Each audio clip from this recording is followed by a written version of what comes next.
Hello student, welcome back in your favorite program CP Sharma classes Prayagraj में आप सभी का स्वागत है। मैं doctor CP Sharma, owner of CP Sharma classes Prayagraj.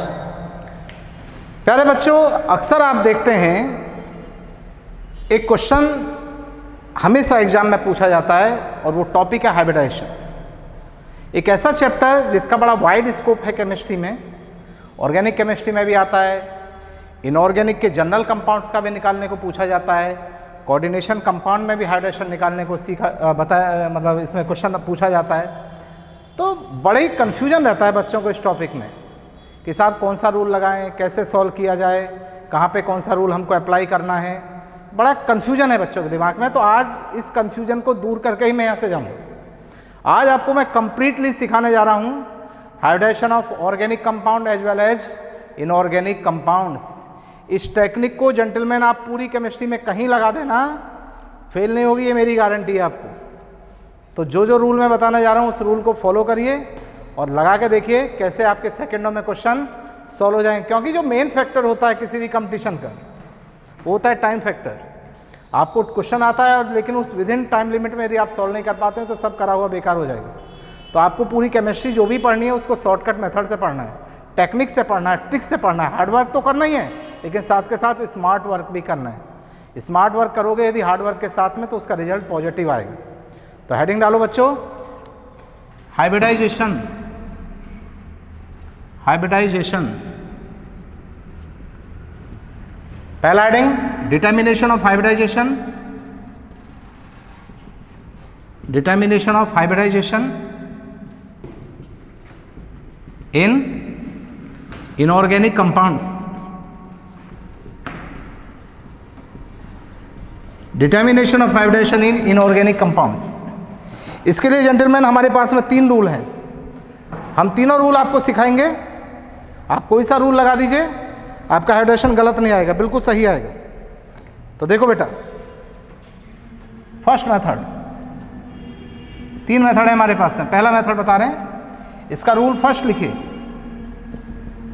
Rule first, sum up means जोड़िए। Sum of the valence electrons, sum of the valence electrons of the atoms. Valence electrons means number of electrons present in outermost shell. Sum of the valence electrons of the atoms in a given inorganic compound, in a given inorganic compound, then add a number equal to negative charge, add a number equal to negative charge and subtract a number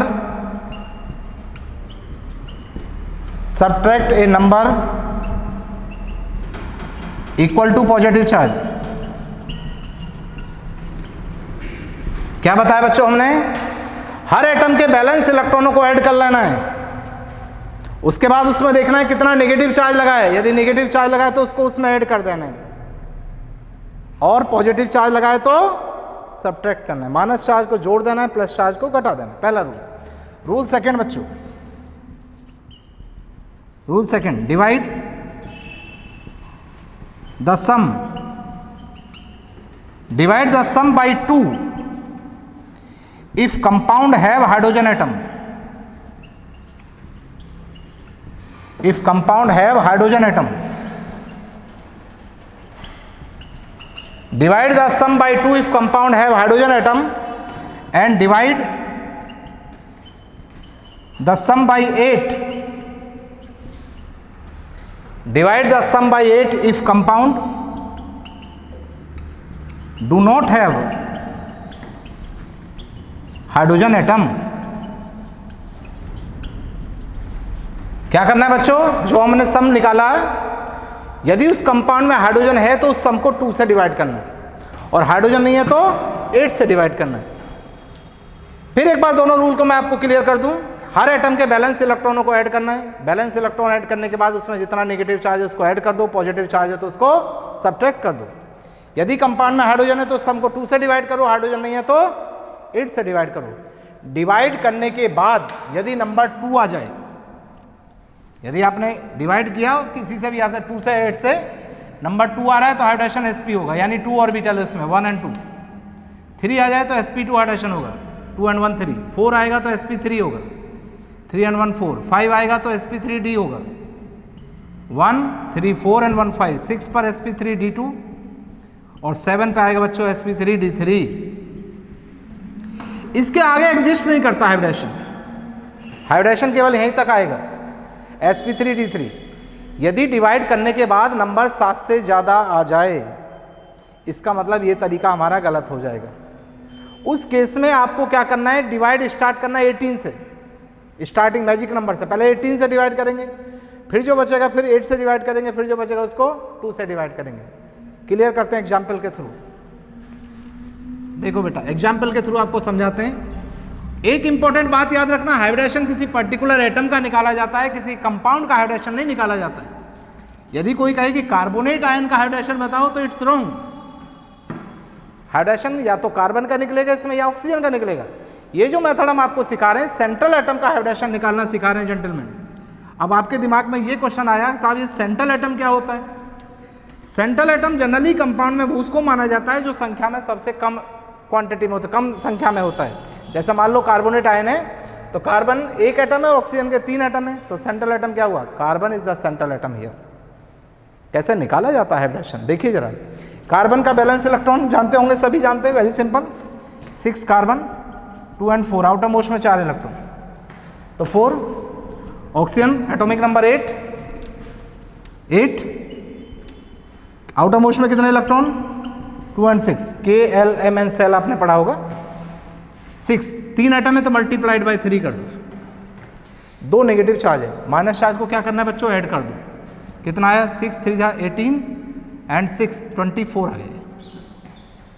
अब गौर से देखो तो इसमें hydrogen नहीं है, इस compound में hydrogen नहीं, तो कितने से डिवाइड करोगे आप? 2 से कितने से डिवाइड करोगे? 8 से डिवाइड करोगे। 8 3 24, 3 आ गया। 3 का मतलब क्या बताया बेटा मैंने? sp2, 2 and 1 3 ऑर्बिटल, 3 का मतलब sp2। तो इस कार्बोनेट आयन में कार्बन का हाइड्रोजन क्या आ गया? sp2 आ गया। यदि किसी दूसरे एटम का निकालना होता है तो स्ट्रक्चर बनाना पड़ता है उस कंपाउंड का जो है, वो भी सिखाएंगे आगे चल के।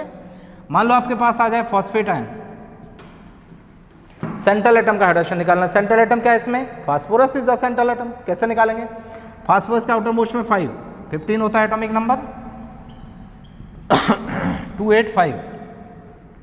ऑक्सीजन में कितना होता है बेटा? 6 × 4, 3 नेगेटिव चार्ज है, प्लस 3 करो, कितना है? 32। कितने से डिवाइड करेंगे? 8 से। 4 आया, 4 का मतलब sp3 हो गया। Suppose you have ammonium ion, आपको हाइड्रोजन निकालना है सेंट्रल एटम नाइट्रोजन। नाइट्रोजन का आउटर मोस्ट में 5, 7 होता है एटॉमिक नंबर, 2 and 5, बेसिक है बिल्कुल। 5 प्लस हाइड्रोजन 1 × 4, एक प्लस चार्ज है, -1 कर दो, कितना आ गया? 8। कितने से डिवाइड करें? 8 से। क्यों? क्योंकि इसमें हाइड्रोजन लगा है, हाइड्रोजन लगा है तो 2 से डिवाइड करो। 4 आया, 4 का मतलब क्या हुआ बेटा? sp3 हो गया। मान लो आपके पास आ जाए sulphate ion, central atom, sulphur का हाइड्रोजन निकालो। सल्फर का आउटर मोस्ट में 6, 16 होता है एटॉमिक नंबर, 2 8 6। ऑक्सीजन में 6 × 4, 2 माइनस चार्ज प्लस कर दो, कितना आया बेटा? 32 divided by 8, 4 means what? sp3। आ रहा है समझ में? कुछ भी नहीं है, केमिस्ट्री दुनिया का सबसे आसान सब्जेक्ट है। बस एक बार इसको ध्यान से पढ़ना सीख लीजिए, ये समझिए आप तो खुद सीख ही जाओगे, आगे आप भी जितने लोगों को बताओगे वो कभी गलत नहीं हो सकता। ये सब ऐसी टेक्निक हैं जो आपको जनरली बुक्स में नहीं मिलेंगे। मान लो आ जाए क्लोरेट आयन, ClO4-, क्लोरीन के आउटर मोस्ट में 7, oxygen 6 × 4 + 1, 32 divided by 8, 4 means what? sp3। मान लो आ जाए बोरेट आयन,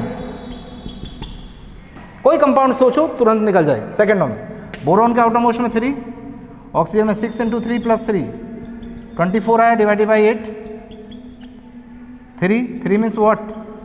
sp2। मान लो बेटा CO2 आ गया, सेंट्रल एटम का निकालना है। कार्बन का आउटर मोशन 4, ऑक्सीजन में 6 × 2 कितना हुआ 16 divided by 8, 2 means what Sp। ये मान लो आ जाए बेटा आपके पास में SO2 आ जाए, सल्फर का आउटर मोशन में 6, ऑक्सीजन में 6 × 2 कितना आया 18 आया। 18 को कितने से डिवाइड करोगे आप 8 से डिवाइड करोगे, क्योंकि इसमें हाइड्रोजन नहीं है, मॉलिक्यूल में हाइड्रोजन नहीं है। 18 डिवाइडेड बाई 8, 8 2 16, 2 रिमाइंडर बचा। अभी तक आप देख रहे थे कि हमारा जितना सम आ रहा था वो कंप्लीट डिवाइड हो जा रहा था, चाहे हम 8 से डिवाइड कर रहे थे, चाहे हम 2 से डिवाइड कर रहे थे। लेकिन यहाँ पे परेशानी आई, रिमाइंडर बच गया। तो परेशानी से घबराना नहीं है, परेशानी से और थोड़ा स्ट्रांग होना है। जब भी आपको रिमाइंडर बचे उसको फिर डिवाइड करना है, कितने से 2 से, चाहे जो रिमाइंडर बचे डिवाइड 2 से कर दो। 2 1 = 2, इनको ऐड कर दो, 2 + 1 3 मीन्स व्हाट Sp2। सपोज आपके पास में आ जाए बच्चों SO3 आ जाए, SO3 हाइड्रोजन निकालना है। सल्फर का आउटर मोशन में 6, ऑक्सीजन में 6 × 3 कितना आया 24 divided by 8, 3 means what Sp2। मान लो PCl5 आ जाए, फास्फोरस का आउटर मोशन में 5, क्लोरीन में 7 × 5 कितना है 40 divided by 8, 5 means what Sp3D। Sp3D मान लो आपके पास में आ जाए बेटा PCl3, PCl3 में निकालना है फास्फोरस का, 5 + 7 × 3 26 डिवाइडेड बाई 8, 8 3 = 24, 2 रिमाइंडर। फिर कितने से डिवाइड करें 2 से, 2 1 = 2, 3 + 1 4, 4 का मतलब दिमाग में कभी कभी आपके ये क्वेश्चन आएगा, मान लो सर 1 यहाँ 1 आ गया, फिर यहाँ 1 बच जाता, डिवाइड करने से मान लो कंप्लीट डिवाइड नहीं होता, तो इस 1 को भी इसमें ऐड कर देते हैं हम, 4 + 1 5 Sp3D हो जाता। मान लो आपके पास में आ जाए बेटा POCl3, फास्फोरस का हाइड्रोजन निकालना है। फास्फोरस का आउटर मोशन 5, ऑक्सीजन में 6, क्लोरीन में 7 कितना आया 21 + 8, 21 + 6 आ गया 27 और 5 32 डिवाइडेड बाई 8, 4 आया, 4 मीन्स Sp3। अब आप निकाल के दिखाओ मुझे NO2+ में, NO2+ में निकालो बेटा,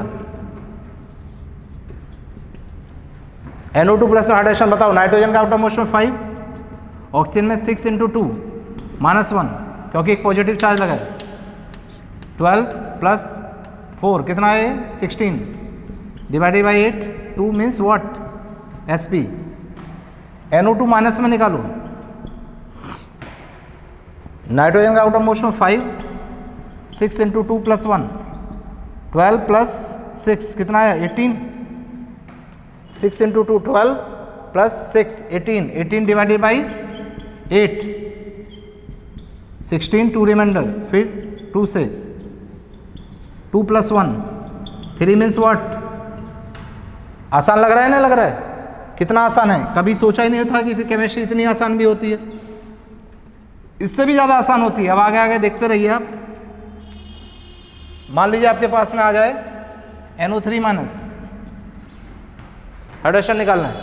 नाइट्रोजन का आउटर मोशन 5, ऑक्सीजन 6 × 3 + 1 कितना है 24 divided by 8, 3 means Sp2। ICl4- में निकालो। ICl4- में आयोडीन का सेंट्रल एटम, आयोडीन का हाइब्रिडाइजेशन सेंट्रल एटम है। आयोडीन का आउटर मोशन 7, क्लोरीन में 7 × 4 + 1 कितना हुआ 7 4 = 28 + 8 36 डिवाइडेड बाई 8, 8 4 = 32, 4 रिमाइंडर। अब कितने से डिवाइड 2 से, 2 2 = 4 0, इनको ऐड करो 4 + 2 6 का मतलब Sp3D2, Sp3D2। मान लो ये आ जाए बेटा IF4+, इसको निकालना है। आयोडीन का आउटर मोशन में 7 + 7 × 4 -1 28 + 6 34 34 डिवाइडेड बाई 8 8 4 जा 32, 2 रिमाइंडर, 2 1 जा 2, इनको ऐड करो 4 + 1 5 मीन्स व्हाट sp3d। और कंपाउंड लेते हैं बच्चों, कोई कंपाउंड सोचो तुरंत हो जाएगा सोचते ही। ये आएगा मान लो XeF2, XeF4, XeF6, IF5, IF7, इन सभी का हाइड्रेशन निकालना है सेंट्रल एटम का। देखो कैसे निकालेंगे, सेकंडों में हो जाएगा, गौर करो। जीनन के आउटर मोस्ट में 8, याद रखिए helium, neon, argon, krypton, xenon, radon. Radon helium के आउटर मोस्ट में 2, बाकी सभी में 8 होता है। 8 + 7 × 2 कितना हुआ? 7 14 + 8 22 डिवाइडेड बाई 8, 8 2 16, 6 रिमाइंडर, फिर 2 से इनको ऐड कर दो, 2 + 3 5 मीन्स sp3d। इसमें देखो 8 + 7 × 4 28 + 8 36 डिवाइडेड बाई 8, 4 रिमाइंडर, फिर 2 से 4 + 2 sp3d2। इसमें निकालो 8 + 7 × 6 50 आया, 50 divided by 8, 2 remainder, 6 + 1 7 means sp3d3। Central atom का हाइड्रेशन निकालने का बेस्ट टेक्निक, सिंपल टेक्निक, सेकंडों में हाइड्रेशन निकल के सामने। आयोडीन का आउटर मोस्ट में 5, 7 × 5 40 डिवाइडेड बाई 8, 5 sp3d।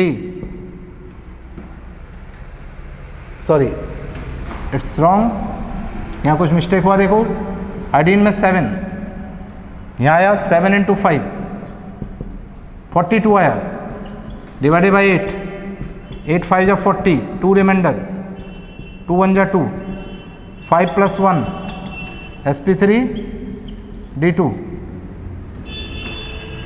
IF7 देखो बेटा, आयोडीन में आया हुआ क्वेश्चन है, 7 + 7 × 7 56, 8 7 आया sp3।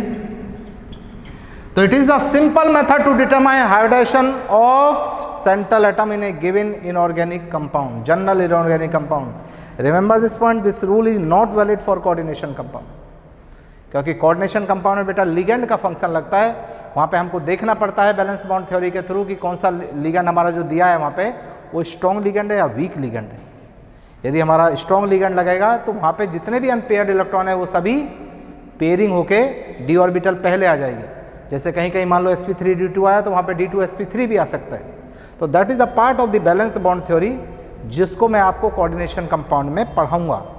यहाँ पे हम जनरल इनऑर्गेनिक कंपाउंड्स की बात कर रहे हैं। अभी तक आपने देखा मैंने सारे एग्जाम्पल ऐसे लिए हैं जिसमें जो सम आया मैक्सिमम 7 तक आया, 7 के ऊपर में गया ही नहीं। लेकिन मैंने बताया है कि सम यदि 7 से ज़्यादा आ जाए तो ये बात फेल हो जाएगी। तब कैसे करना है? मान लीजिए आपके पास में कोई कंपाउंड दे दे बेटा K2Cr2O7,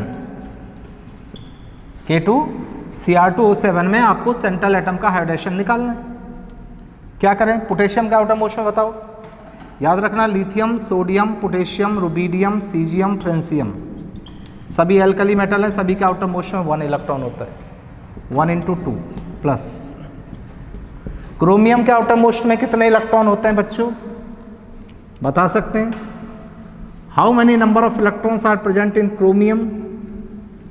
तो इसके लिए क्या करना पड़ेगा? Write the electronic configuration of chromium. सबने लिखा है, 11th क्लास में सबने पढ़ा है। क्या है?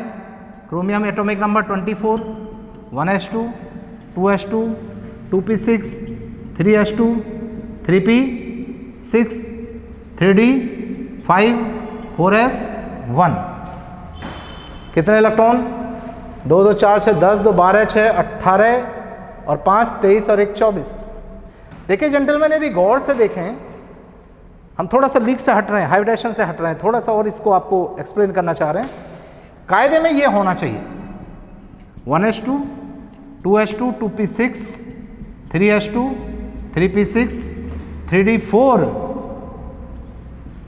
4s2 होना चाहिए, ये होना चाहिए था, लेकिन है ये गलत है, ये सही, जबकि होना ये सही चाहिए था। इस दुनिया में बहुत सारी ऐसी चीज़ होती हैं कि जो होनी चाहिए लेकिन होती नहीं, कुछ और होता है। ऐसा क्यों होता है, ज़रा इसको मैं थोड़ा सा आपको एक्सप्लेन करना चाहता हूँ।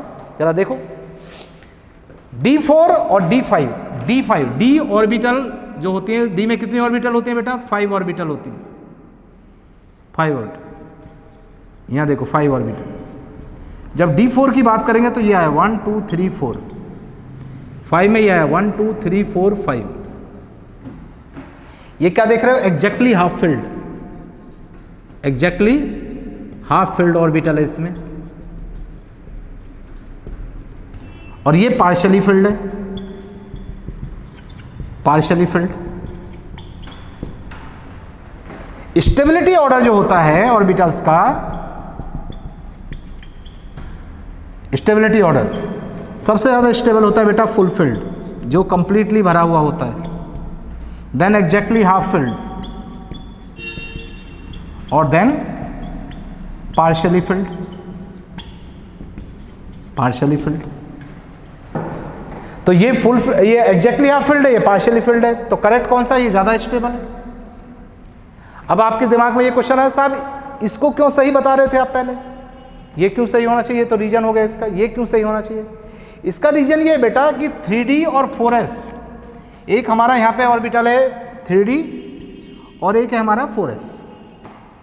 किसी भी सब सेल को हम NL द्वारा रिप्रेजेंट करते हैं। किसके द्वारा? NL। N is the principal quantum number, principal quantum number,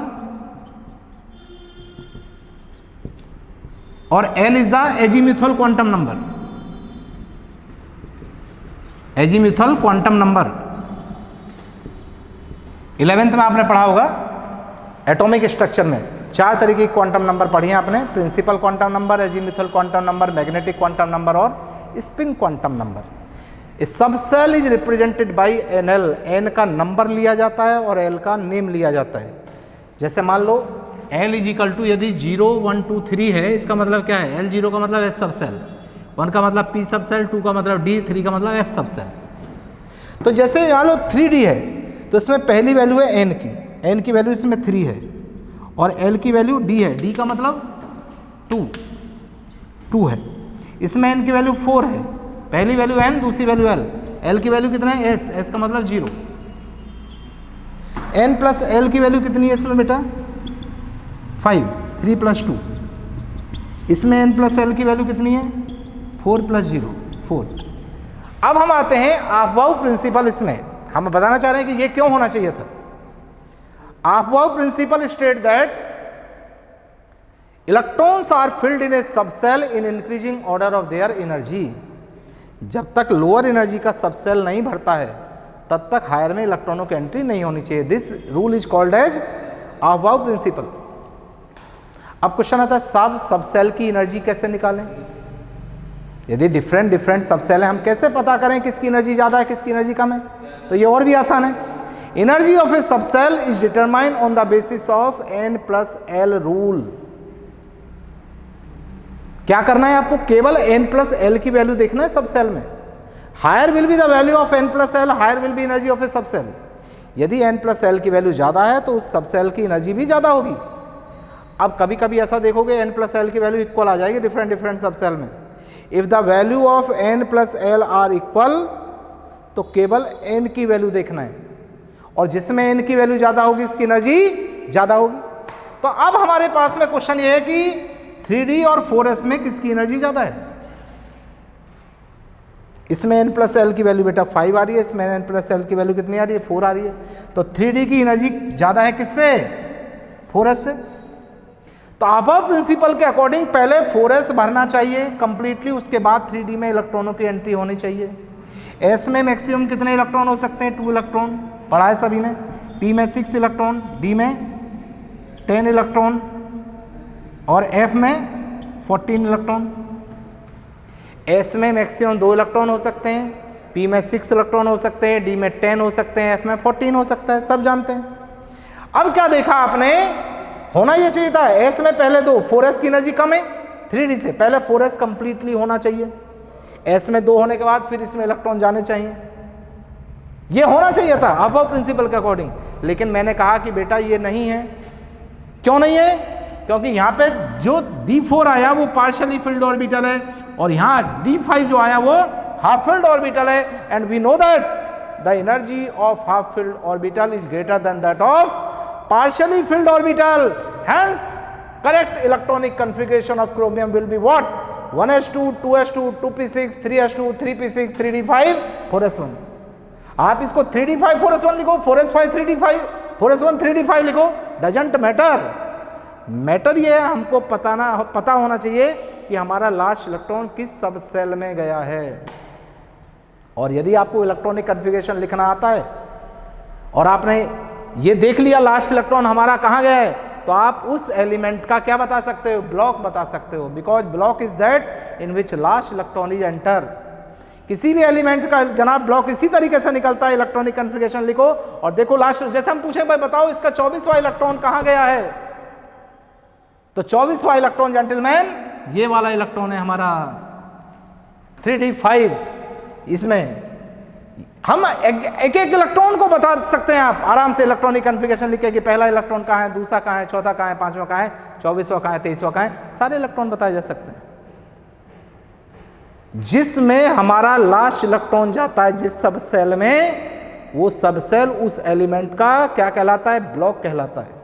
electronic configuration लिखने से आप पीरियोडिक टेबल में सब कुछ निकाल सकते हैं। आप उसका ग्रुप बता सकते हैं एलिमेंट का, उसका पीरियड बता सकते हैं, उसका ब्लॉक बता सकते हैं, उसका एनर्जी ऑर्डर बता सकते हैं। तो आपने क्या देखा, 3d5 4s1 last electron 3d में गया है, तो ये क्रोमियम किस ब्लॉक का एलिमेंट है, डी ब्लॉक एलिमेंट है। आप पीरियोडिक टेबल सब रखे हुए हो, अपने उसमें चेक कर लीजिए इलेक्ट्रॉनिक कन्फिगरेशन लिख के।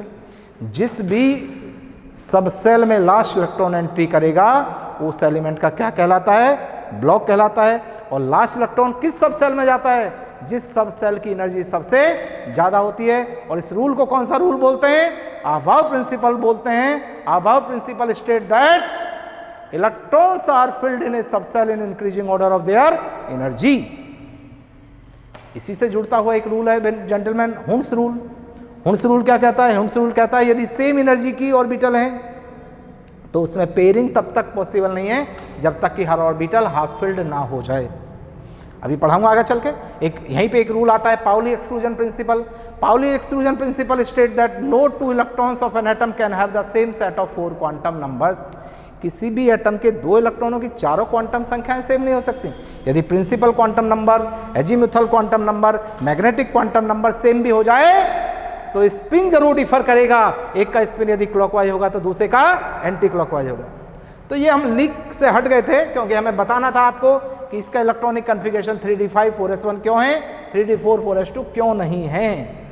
तो मैंने आपको कंप्लीट डिटेल बताया कैसे किसी सब सेल की एनर्जी निकालते हैं, कैसे किसी सब सेल को लिखा जाता है, कैसे उसका एनर्जी ऑर्डर डिसाइड करते हैं, कैसे उसका ब्लॉक निकाला जाता है।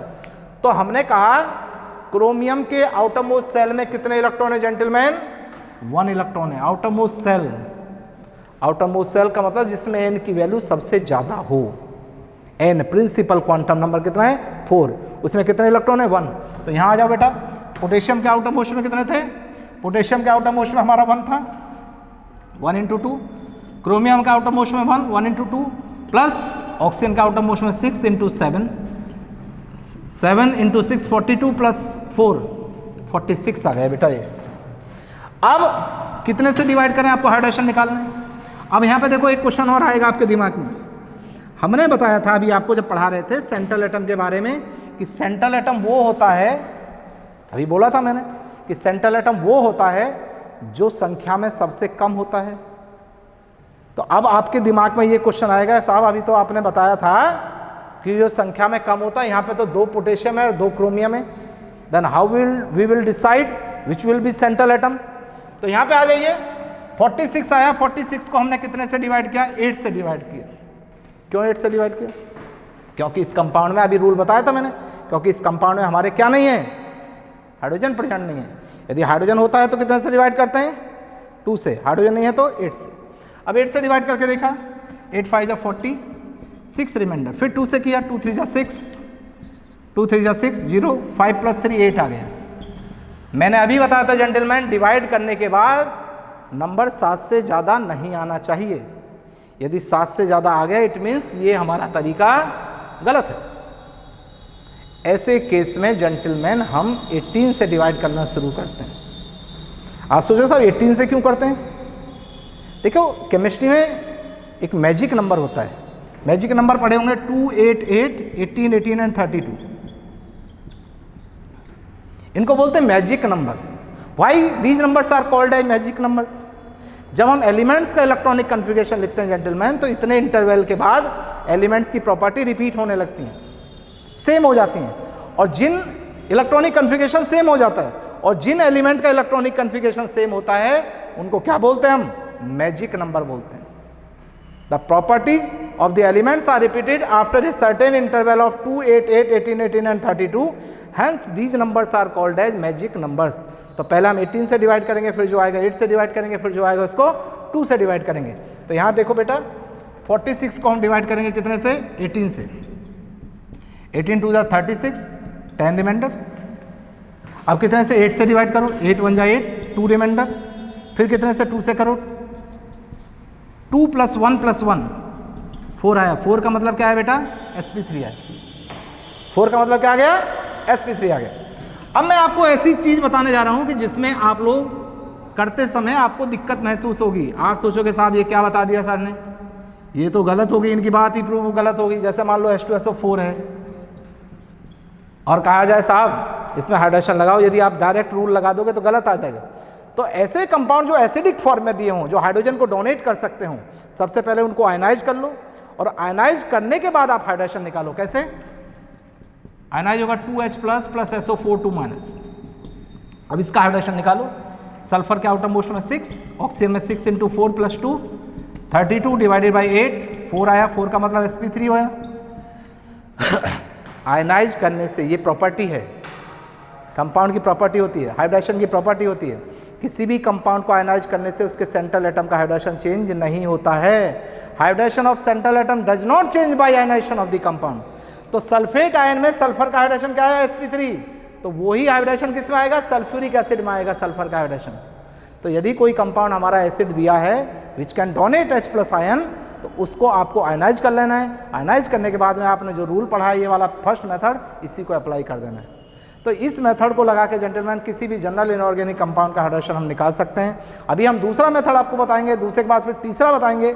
आप तीनों मेथड को सीखिए और देखिए आज अपनी किताब उठा के आप इंटरनेट से कोई क्वेश्चन निकालिए और अप्लाई करिए एग्जाम में आए हुए क्वेश्चन। 20 साल के क्वेश्चन IIT मेडिकल के लगा के देखो, एक भी क्वेश्चन आपका नहीं छूटेगा। It's my challenge for you.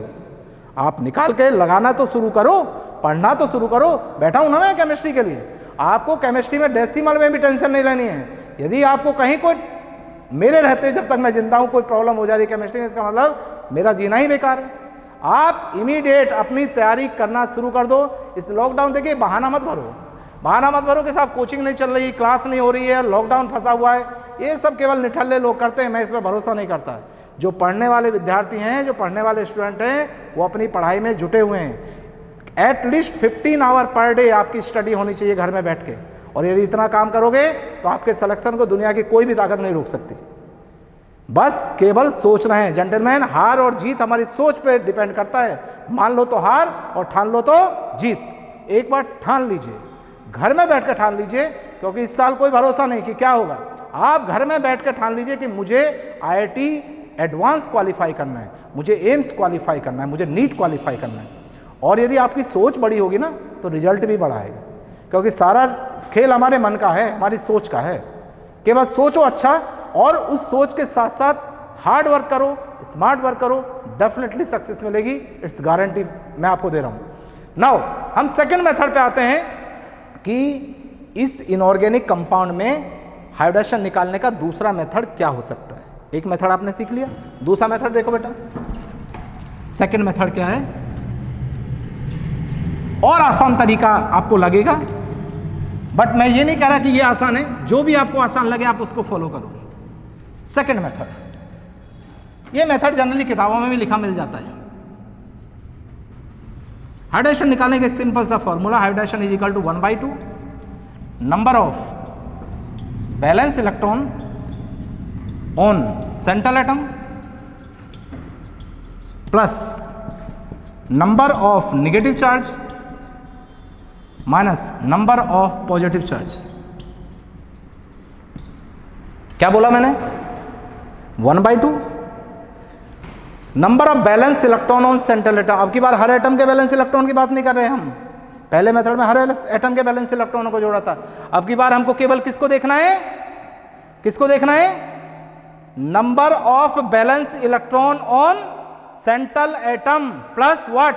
Number of negative charge minus number of positive charge. इसको करके 2 से डिवाइड कर दो, एक नंबर आएगा और वही हाइब्रिडेशन होगा। एग्जाम्पल देखो बेटा, suppose you have H2SO4, central atom क्या है बताओ? अभी बताया मैंने, जो संख्या में कम होता है वो सेंट्रल एटम होता है। सेंट्रल एटम क्या है यहाँ पे? Sulphur is the central atom. तो यहाँ देखो बेटा 1/2, सल्फर का आउटर मोस्ट में 6 इलेक्ट्रॉन, मोनोवलेंट। यहाँ पे एक चीज और सीखो, number of balance electron on central atom plus number of monovalent atom. एक चीज छूटी है, number of monovalent atom, monovalent atom plus number of negative charge minus number of positive charge. Monovalent atom वो होते हैं बेटा जिसकी वैलेंसी 1 होती है, डाईवलेंट जिसकी वैलेंसी 2 होती है, ट्राईवलेंट जिसकी वैलेंसी 3 होती है। अब आधे बच्चे 12th में आ गए, 11th में आ गए, IIT की तैयारी कर रहे हैं, बैलेंस ही नहीं जानते। बेसिक स्ट्रॉन्ग करिए, जब तक बेस क्लियर नहीं होगा, बेस स्ट्रॉन्ग नहीं होगा, याद रखना दुनिया का कोई एग्जाम क्वालिफाई नहीं होगा। हवा में मत उड़िए, ग्राउंड पे रहिए, पहले बेसिक कंसेप्ट तैयार करिए किसी भी सब्जेक्ट का। बैलेंस ही निकालने का एक ही तरीका है जेंटलमैन, यदि आउटर मोस्ट सेल में 4 इलेक्ट्रॉन तक हैं, 1 2 3 4, तो जितने इलेक्ट्रॉन होते हैं उस एटम की बैलेंसी होती है, और 4 से ज़्यादा आ जाए तो 8 में से घटा दो, बैलेंसी आ जाती है। इससे आसान तो कुछ होता नहीं। तो बेटा हमने कहा number of balance electron on central atom plus what? Number of plus what? Number of monovalent atom plus number of negative charge minus number of positive charge. Monovalent जिसकी बैलेंसी 1 हो। आपको इसमें कोई मोनोवलेंट एटम दिख रहा है? नहीं दिख रहा है। Hydrogen is a monovalent, hydrogen, halogen, alkali metal, इन सब की बैलेंसी क्या होती है? 1 होती है। तो मोनोवलेंट एटम कितने हैं? 2। अब यहां प्लस माइनस चार्ज नहीं है, तो हमने बैलेंस इलेक्ट्रॉन सेंट्रल एटम का प्लस मोनोवलेंट एटम 8/2 किया। 8/2 करने से 4 आ गया। 4 का मतलब क्या हो गया बेटा? sp3 हो गया। मैंने पहले मेथड में बताया था, डिवाइड करने के बाद नंबर 2 आता है तो sp3 आता है तो sp2, 4 आता है तो sp3, 5 आता है sp3d, 6 आता है sp3d2, 7 आता है तो sp3d3। ये आ गया sp3। अब मैंने आपको पहले रूल में, पहले मेथड में एक बात बताई थी, हमने कहा था hybridization of central atom does not change by ionization of the compound. अब आप बैठे बैठे यहां होते क्लास में तो आप पूछ लेते हमसे कि साहब ऐसा क्यों होता है, प्रूव करके दिखाइए। लेकिन अभी आप घर पे बैठे हो तो आपके दिमाग में एक क्वेश्चन आ रहा होगा कि बात कह दी इन्होंने कि भाई हाइब्रिडेशन सेंट्रल एटम का चेंज नहीं होता आयनाइजेशन करने से। तो मैं आपके परेशानी को फील कर रहा हूं, तो मैं आपको यहां एक्सप्लेन करके दिखाता हूं why hybridization of central atom does not change by the ionization of the compound. यहां देखो, इसको आयनाइज करो, 2H प्लस SO4 2-। अब इस मेथड को लगा के हम इसका हाइब्रिडेशन निकाल के देखते हैं बेटा। 1/2 सेंट्रल एटम क्या है? सल्फर। सल्फर में आउटर मोस्ट सेल में 6 इलेक्ट्रॉन, इसमें कोई मोनोवलेंट एटम नहीं है। सल्फर की बैलेंसी भी 2 है, ऑक्सीजन की बैलेंसी 2 है, मोनोवलेंट नहीं है। तो क्या है? Negative charge. नेगेटिव को क्या करना है? ऐड करना है, +2। 8/2 कितना आया? 4। 4 का मतलब क्या आएगा बच्चों? sp3। H2SO4 में सल्फ्यूरिक एसिड में सल्फर का हाइड्रेशन क्या निकाला था हम लोगों ने? sp3। और सल्फेट आयन में भी क्या निकाल दिया हमने? sp3। Hence we prove that, we conclude that hybridization of central atom does not change by ionization of the compound. किसी भी कंपाउंड को आयनाइज करने से उसके सेंट्रल एटम का हाइब्रिडेशन चेंज नहीं होता है। और एग्जाम्पल के थ्रू समझाता हूं आपको। अभी तो केवल एक एग्जाम्पल लिया हमने। मान लो बेटा ये आ जाए H3PO4 आयनाइज कर देंगे तो आ जाएगा 3H plus PO4 3 minus. H3PO4 का सेकेंड मेथड से हाइड्रोजन निकालना, क्या होगा 1/2। सेंट्रल एटम क्या है फास्फोरस 5, इसमें बैलेंस इलेक्ट्रॉन, 3 मोनोवैलेंट एटम है हाइड्रोजन 8/2, 4 का मतलब क्या आया sp3।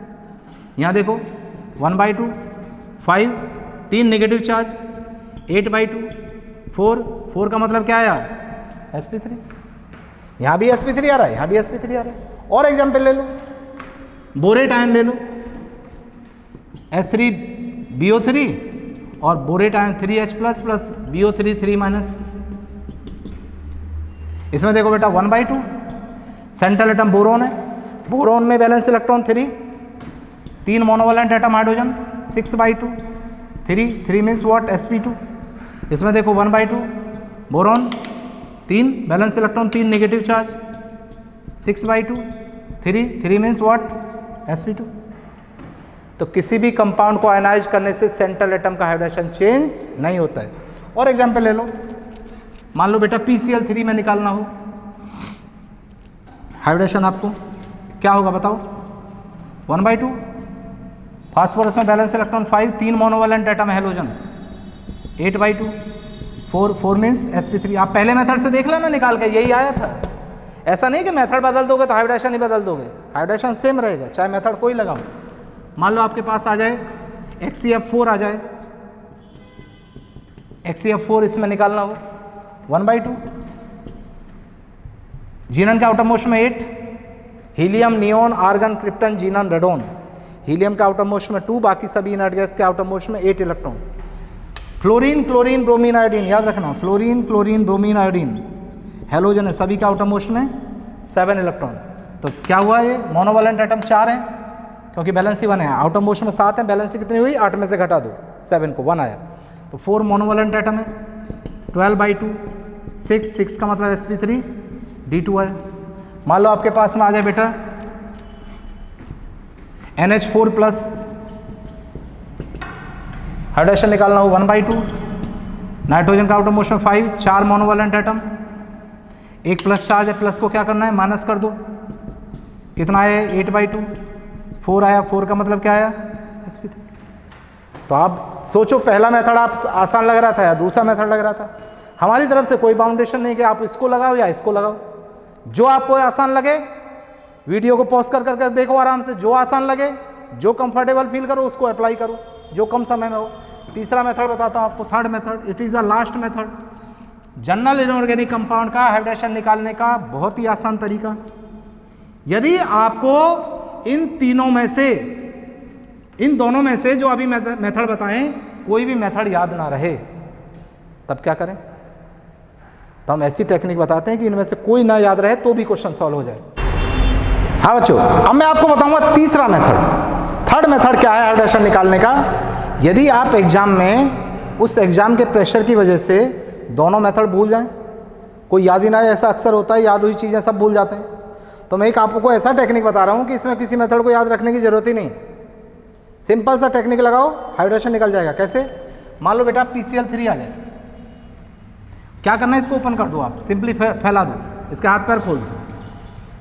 फास्फोरस का आउटर मोस्ट सेल में कितने इलेक्ट्रॉन 5 इलेक्ट्रॉन, 3 इलेक्ट्रॉन 3 बॉन्ड में लाके, इसका मतलब एक लोन पेयर बचा है। ये मेथड आपको सेंट्रल एटम पे लोन पेयर निकालना भी आ जाएगा इसी से ही। आपको क्या करना है, हर बॉन्ड को एक नाम दे देना है, जैसे इसको S, इसको P1, इसको P2 और एक पेयर को एक बॉन्ड मानते हैं P3, तो हाइड्रोजन क्या हो गया sp3, लोन पेयर कितना हो गया सेंट्रल एटम पे 1। PCl3 में फास्फोरस का हाइड्रोजन क्या है sp3। मान लो बेटा ये आ जाए PCl5, ओपन करो, फास्फोरस का आउटर मोस्ट में 5, पांचों लग गए lone pair 0, hydrogen S, P1, P2, P3, D, hydrogen is sp3 D। ये आ जाए मान लो HCF6, क्या करोगे, इसको ओपन करो,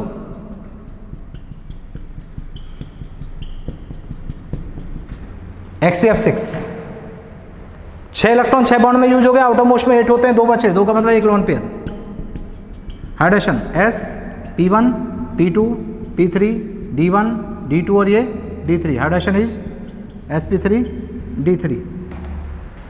मान लो ये आ जाए IF5 में हाइड्रेशन निकालना, ओपन करो 3 4 5। आयोडीन का आउटर मोस्ट में 7 इलेक्ट्रॉन होते हैं, 5 लग गए, कितने बचे 2 इलेक्ट्रॉन मीन्स 1 लोन पेयर।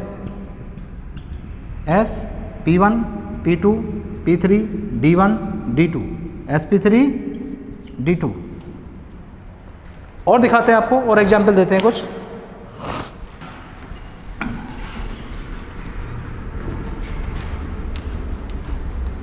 ये आ जाए बेटा, मान लो मीथेन, वेरी सिंपल, ओपन कर दो। S P1 P2 P3, hydration is what sp3। मान लो अमोनिया आ जाए, अमोनिया, नाइट्रोजन का आउटर मोस्ट में 5 इलेक्ट्रॉन, 3 लग गए, एक लोन पेयर बेटा, लोन पेयर 1, इसमें लोन पेयर 0 था। S P1 P2 P3, hydration is sp3। Water आ जाए, मान लो वाटर आ जाए, ओपन करो। ऑक्सीजन का आउटर मोस्ट में कितने इलेक्ट्रॉन 6, 2 इलेक्ट्रॉन 2 बॉन्ड में यूज हो गए, 2 lone pair, hydration S P1, ये P2 और ये P3, हाइड्रेशन sp3। इसमें भी sp3, इसमें भी sp3, इसमें भी sp3। अब यहाँ देखो, बहुत इंपॉर्टेंट बात बताने जा रहा हूँ मैं आपको। हाइब्रिडेशन से शेप भी निकलती है। कैसे शेप निकलती है? यहाँ लिख रहे हैं हाइब्रिडेशन, यहाँ लिख रहे हैं हम शेप। sp हाइड्रेशन पे शेप होती है बेटा लीनियर, sp2 पर होती है trigonal planar, trigonal planar. sp3 पे शेप होती है बेटा टेट्राहेड्रल, sp3d पर होती है ट्राइगोनल बाइपिरामिडल,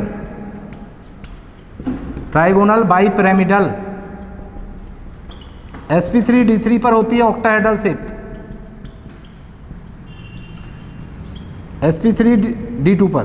sp3d3 पर होती है पेंटागोनल बाइपिरामिडल, पेंटागोनल बाइपिरामिडल। अब आपसे कोई कहे कि मीथेन, अमोनिया और वाटर मॉलिक्यूल का शेप बताइए क्या होगा, तो आपने जेंटलमैन यदि यहीं तक पढ़ा है, हाइब्रिडेशन निकालोगे और सभी का शेप क्या बता दोगे आप, टेट्राहेड्रल, और आपका जवाब हो जाएगा गलत, 200% गलत। हाइब्रिडेशन से शेप केवल तभी निकल सकती है, तभी बताई जा सकती है जब उसके सेंट्रल एटम पर 0 लोन पेयर हो, यानी लोन पेयर प्रेजेंट ना हो। जैसे इसका, इसमें लोन पेयर 0 है, तो इसको आंख बंद करके लिखा जाता है, shape will be what, tetrahedral. क्या शेप है इसकी? टेट्राहेड्रल है मीथेन की। लेकिन आप कहो साहब अमोनिया और वाटर की भी टेट्राहेड्रल होती है, तो ये आपकी बात बिल्कुल ही गलत है। तो जेंटलमैन, यदि सेंट्रल एटम पे लोन पेयर लगा है तो उसका शेप निकालने के लिए वेस्पर थ्योरी लगाई जाती है। VSEPR theory means balance cell electron pair repulsion theory, that is the part of the chemical bonding. मैं केमिकल बॉन्डिंग में आपको जब वेस्पर थ्योरी पढ़ाऊंगा तो आपको समझ में आएगा कि कंपाउंड में चेक किया जाता है कि कितने बॉन्ड पेयर है, कितने लोन पेयर है, उसके अकॉर्डिंग क्या शेप निकलती है। बॉन्ड पेयर का मतलब होता है number of sigma bond attach to central atom. जैसे इसमें 3 सिग्मा बॉन्ड है, 3 बॉन्ड पेयर हैं और 1 लोन पेयर है, 3 bond pair 1 lone pair. Check कर लेना किताब खोल के, शेप विल बी पिरामिडल। कहीं भी कंपाउंड में 3 बॉन्ड पेयर और 1 लोन पेयर आ जाए तो शेप क्या होती है? पिरामिडल होती है। यहाँ देखो बेटा, 2 बॉन्ड पेयर हैं, 2 sigma bond, 2 bond pair 2 lone pair पे शेप होती है एंगुलर, बैंड शेप होती है। एक और बात मैं यहाँ पे बता दूं आपको, अभी तो मैं अलग अलग चैप्टर पढ़ाऊंगा, ये तो जस्ट पहला टॉपिक डिस्कस कर रहा हूँ आपसे। जैसे मान लीजिए इसमें लोन पेयर 0 है, इसमें लोन पेयर 1 है, इसमें लोन पेयर 2 है। बॉन्ड एंगल पूछा जाए किसका ज़्यादा है किसका कम है, तो यदि सेंट्रल एटम पर डिफरेंट लोन पेयर हैं तो याद रखना bond angle inversely proportional to lone pair of electron. जिसमें लोन पेयर ज़्यादा होगा उसका बॉन्ड एंगल कम होगा। तो बॉन्ड एंगल सबसे ज़्यादा किस में होगा? मीथेन में, देन अमोनिया में, देन वाटर में। मीथेन में कितना होता है? 109.5 डिग्री, 109.28 मिनट होता है, उसको लिख सकते हैं approximate 109.5 degree. Ammonia 107 degree, this is 104 degree, approximate में लिख दे हूँ। तो higher will be number of lone pair of electron on central atom, lesser will be bond angle. तो मैंने आज आपको एक छोटी सी टेक्निक बताई हाइब्रिडेशन निकालने की, किसी भी जनरल इनऑर्गेनिक कंपाउंड में हाइब्रिडेशन कैसे निकलता है। मैं आपको साथ में बता चुका हूँ, this rule is not valid for coordination compound. Coordination compound में बैलेंस बॉन्ड थ्योरी लगा के हाइब्रिडेशन निकाला जाता है, वो आपको आने वाले चैप्टरों में पढ़ाया जाएगा। मैं आपको फिर अगले लेक्चर में ये भी पढ़ाऊंगा कि ऑर्गेनिक केमिस्ट्री में कैसे हाइब्रिडेशन निकाल सकते हैं, क्योंकि बहुत बड़ा लेक्चर आपका हो जाएगा। इतना आप तैयार करो, फिर अगले लेक्चर में मिलते हैं एक नए टॉपिक के साथ में। याद रखिए कि इस चैनल को जरूर सब्सक्राइब करिए भाई।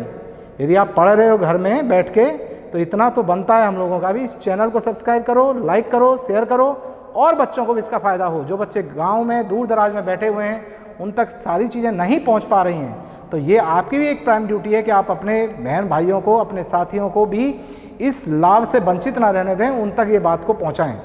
वहाँ से वीडियो को आप डाउनलोड करके, वीडियो को वहाँ से शेयर करके उनके व्हाट्सएप नंबर पे भेजिए, जिससे बच्चे घर में बैठे ही अपनी तैयारी को पूरी तरीके से जो है सुचारू रूप से चला सकें। Thank you.